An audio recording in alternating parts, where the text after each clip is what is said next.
Seorang bocah berusia 8 tahun di Kabupaten Buleleng meninggal diduga akibat terjangkit demam berdarah dengue.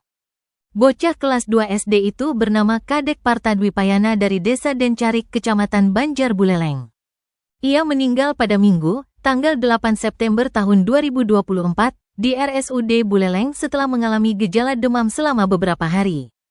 Pelaksana tugas Kepala Dinas Kesehatan Buleleng Dr. Putu Arya Nugraha menjelaskan bahwa Kadek awalnya dibawa ke RSUD Tangguwisia pada Sabtu, tanggal 7 September tahun 2024.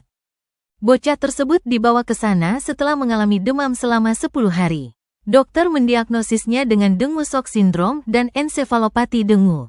Ia pun dirujuk ke RSUD Buleleng pada malam yang sama untuk penanganan lebih lanjut. Meski sempat diberikan tindakan medis termasuk pemasangan ventilator dan inkubasi, kondisi pasien terus memburuk dan meninggal dunia.